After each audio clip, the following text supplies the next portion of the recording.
दिनांक 17 और 18 फरवरी को पूरे उत्तर प्रदेश में नागरिक पुलिस भर्ती परीक्षा कराई गई थी। इस परीक्षा में काफ़ी तादाद में सॉल्वर्स को पकड़ा गया था। जनपद सिद्धार्थनगर में भी 10 लोगों की गिरफ्तारी की गई थी। क्योंकि इसमें और भी कई लोग जुड़े थे, हम लोग ने जनपद लेवल पे एसओजी सर्विलांस और थानों की पुलिस की एक विशेष टीम बनाई थी। इस टीम ने इसमें काफ़ी काम किया है और इसमें हम लोगों ने एसटीएफ यूनिट गोरखपुर की भी मदद ली है। इसमें हम लोगों ने 4 लोगों को अभी अरेस्ट किया है और जो 4 लोग ये अरेस्ट हैं, इनका नाम है बिट्टू कुमार यादव, जो कि हावड़ा पश्चिम बंगाल का रहने वाला है, संजय कुमार गौड़, नटराज प्रजापति और जितेंद्र कुमार भारती। ये तीनों ही जनपद देवरिया के रहने वाले हैं। ये लोग बहुत ही योजनाबद्ध तरीके से और एक गैंग बना के कई स्टूडेंट्स से इनकी original marksheets, blank cheque, advance पैसा, एडमिट कार्ड्स अपने पास गिरवी रखवाते थे और उसके बाद एग्ज़ाम शुरू होने के 2 घंटे पहले व्हाट्सएप के माध्यम से क्वेश्चन पेपर अवेलेबल करा के इन लोगों को दे दिया करते थे। इन सभी की गिरफ्तारी की गई है। इनके पास से भारी मात्रा में बरामदगी हुई है। 32 अदद मार्कशीट, जिसमें कई अभ्यर्थियों की ओरिजिनल मार्कशीट्स हैं, प्रमाण पत्र, blank cheque, chequebook, passbooks, stamp papers, कई इकरारनामे, application forms, admit cards, mobile, laptop, charger, ATM, PAN card इत्यादि। इनसे और विधिवत पूछताछ की जा रही है। इनके गैंग से जुड़े जो भी लोग होंगे उन सबको जल्द पकड़ के गिरफ्तारी की जाएगी।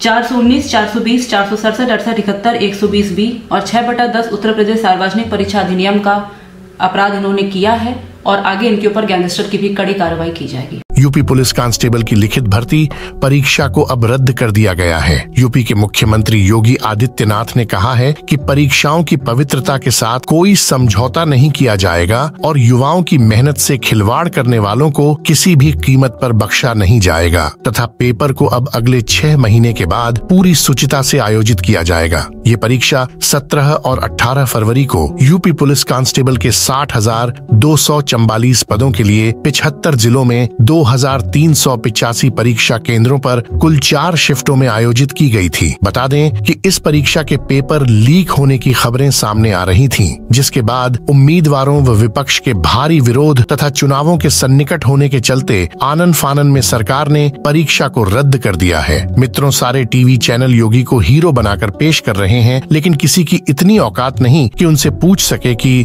तेरे रहते लुटा चमन बागवां, कैसे मानूं कि तेरा इशारा नहीं। ये सरकार की कार्यशैली पर बहुत बड़ा प्रश्न चिन्ह है, लेकिन किसी की क्या मजाल जो सरकार की तरफ उंगली उठा सके। मीडिया का पूरी तरीके से सरकारीकरण हो चुका है। पत्रकार राग दरबारी छेड़ते हुए पूरी तरीके से सरकारी प्रवक्ता बने हुए हैं। बीजेपी ने लोकतंत्र के चौथे स्तंभ को पूरे तरीके से मूक बधिर कर दिया है। इतना बड़ा कांड हो गया, फिर भी कोई दृढ़ता से सवाल पूछने वाला नहीं। लगभग 50 लाख गरीब बेरोजगार छात्रों के साथ योगी सरकार ने भद्दा मजाक किया है। अगर युवा प्रोटेस्ट नहीं करते तथा विपक्ष का युवाओं को साथ नहीं मिलता तो शायद ये परीक्षा कभी निरस्त नहीं होती। लखनऊ में हजारों अभ्यर्थी इको गार्डन में विरोध प्रदर्शन करने के लिए एकत्र हुए। उन्होंने संघ परिवार के लोकप्रिय हिंदुत्व नारे एक ही नारा, एक ही नाम, जय श्री राम का मजाक बनाते हुए उसी तर्ज पर एक नया नारा इजाद किया। वह नारा था एक ही नारा, एक ही नाम, री एग्जाम उम्मीदवारों द्वारा लगाया गया। यह नारा राज्य में राजनीति के वर्तमान मामलों पर एक कटाक्ष था, जहां 2024 के लोकसभा चुनाव से पहले भाजपा के हिंदुत्व का एजेंडा लोक कल्याण के मुद्दे के ऊपर खेल रहा था। योगी सरकार इतने अहम से भरी हुई है कि इन्हीं के उप मुख्यमंत्री केशव प्रसाद मौर्य का बयान सुनिए कि कितनी बेशर्मी से अपने कुकर्म को दूसरे के सर पर मढ़ रहे हैं। पुलिस भर्ती पे श्री अखिलेश यादव जी के पास कोई मुद्दा नहीं, इस प्रकार के आरोप लगाते हैं। अभी तक मेरी सूचना के हिसाब से कोई पेपर लीक नहीं हुआ। जो इस प्रकार का प्रयास किए, पुलिस ने उन पर कड़ी नजर रखी है, वह सब पकड़े जाएंगे। लेकिन यह जो बीमारी समाजवादी पार्टी, बहुजन समाज पार्टी ये जो पैदा करके गए हैं, उस कैंसर को हम धीरे धीरे खत्म कर रहे हैं। मित्रों, सच तो ये है कि इस सरकार में खुली गुंडागर्दी चल रही है। सरकार द्वारा पोषित नौकरशाह मनमाने तरीके से अपना काम कर रहे हैं। सरकार द्वारा संरक्षित भूमाफियाओं पर कोई कार्रवाई नहीं की जा रही है। तमाम विकास प्राधिकरण आकंठ तक भ्रष्टाचार में डूबे हुए हैं और योगी सरकार ने उनको लूट करने की खुली छूट दे रखी है। मित्रों, उक्त प्रकरण में एसटीएफ ने एक मथुरा के युवक को भी गिरफ्तार किया है। मथुरा से याद आया कि मथुरा तीर्थ विकास ट्रस्ट का कार्य देख रहे उपाध्यक्ष सचिव भूमाफियाओं से अनैतिक लाभ लेकर कॉलोनियों की दीवार तोड़वाकर अविकसित कॉलोनियों को विकसित कॉलोनी के साथ जोड़ रहे हैं और फर्जी तरीके से अप्रूवल दे रहे हैं। उनके यहाँ शिकायतों की कहीं कोई सुनवाई नहीं है, क्योंकि योगी जी द्वारा ये नौकरशाह पोषित हैं, बड़ी बेशर्मी से फाइलों पर बैठे हुए हैं। आरटीआई का जवाब देना भी जरूरी नहीं समझ रहे।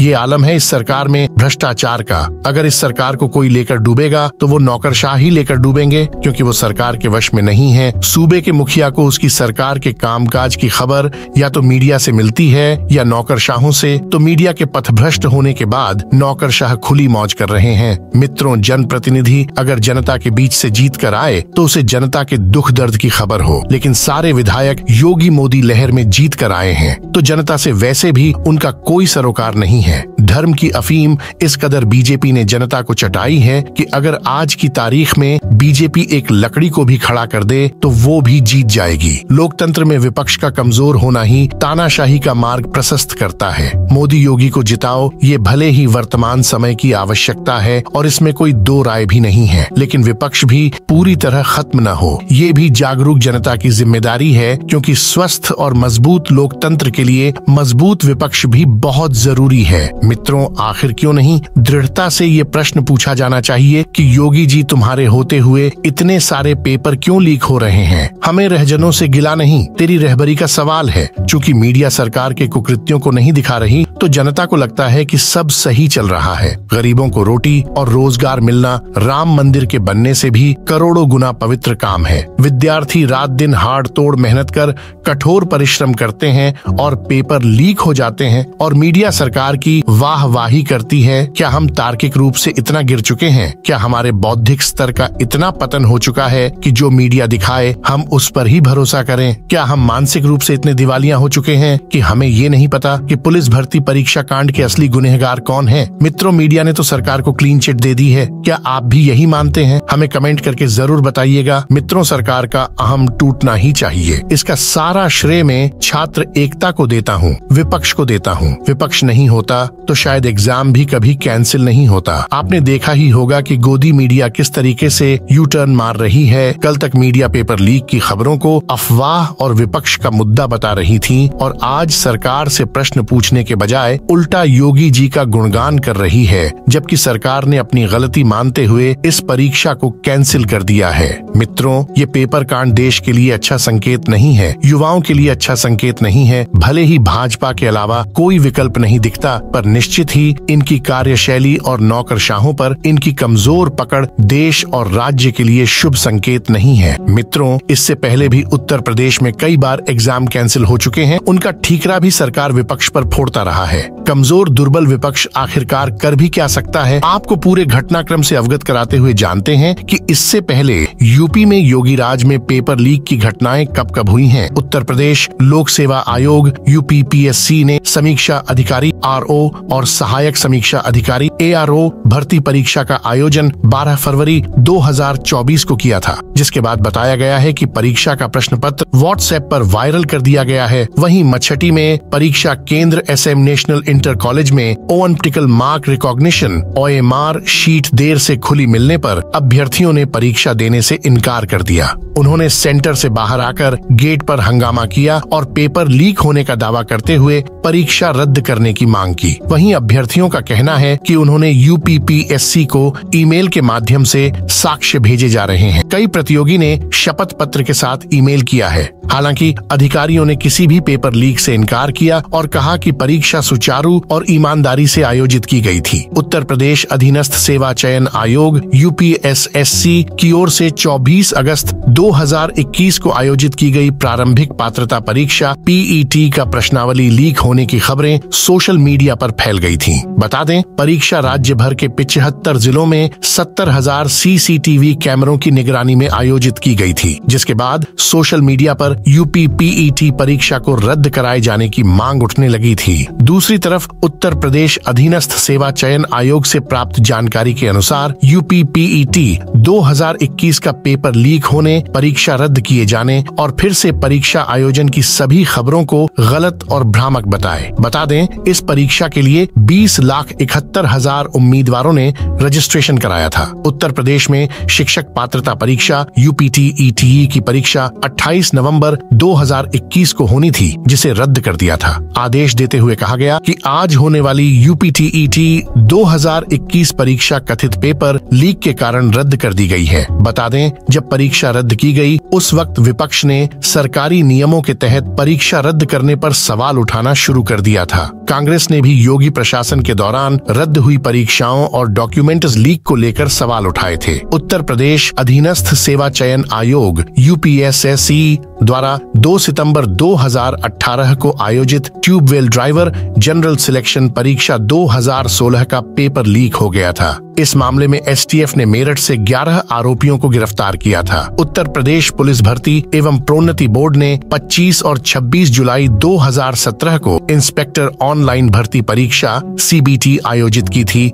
लेकिन उससे पहले ही इस परीक्षा को रद्द कर दिया था। वजह थी व्हाट्सएप पर paper leak. Uttar Pradesh police भर्ती एवं प्रोन्नति बोर्ड ने साल 2017 में उत्तर प्रदेश पुलिस में इंस्पेक्टर पद पर सीधी भर्ती के लिए 3,307 पदों पर ऑनलाइन परीक्षा आयोजित करने का निर्णय लिया था। इस परीक्षा में नागरिक पुलिस में पुरुषों के लिए 2400 पद, महिलाओं के लिए 600 पद, पीएसी के प्लाटून कमांडर के लिए 210 पद और अग्निशमन अधिकारी के 97 पदों पर भर्ती निकाली गई थी। मित्रों, हालांकि लोकसभा के चुनाव नजदीक देखते हुए सरकार ने अपनी छाती पर पत्थर रखकर अपने अहम को दरकिनार कर छात्रों के व्यापक आक्रोश और विपक्ष के पुरजोर दबाव के डर से भले ही परीक्षा को रद्द कर दिया है, लेकिन उत्तर प्रदेश में भ्रष्टाचार की जड़ें इतनी गहरी व्याप्त हो चुकी हैं कि यहाँ पर सुचितापूर्ण परीक्षा कराना लगभग असंभव है। डिग्री कॉलेज के प्रिंसिपल और प्रोफेसरों की नियुक्ति से लेकर अन्य पदों की भर्तियां जो इस सरकार में हुई हैं, अगर उन सब की निष्पक्ष जांच कराई जाए तो 90% से ज्यादा नियुक्तियां पैसे लेकर की गई हैं, लेकिन आवाज उठाने वाला कोई नहीं। इस कड़वी सच्चाई से योगी मोदी कितने वाकिफ हैं, ये तो हम नहीं कह सकते, लेकिन हालात बद से बदतर हैं। प्रशासन बेरोक टोक भ्रष्टाचार में मग्न है और लोकतंत्र का चौथा स्तंभ रामधुन पर थिरकने को। मित्रों, आपकी इस संदर्भ में क्या राय है, कमेंट में जरूर बताइएगा। और अगर ये वीडियो अच्छा लगा हो तो इसे लाइक और शेयर करना मत भूलिएगा और साथ ही चैनल को सब्सक्राइब करना भी। धन्यवाद मित्रों।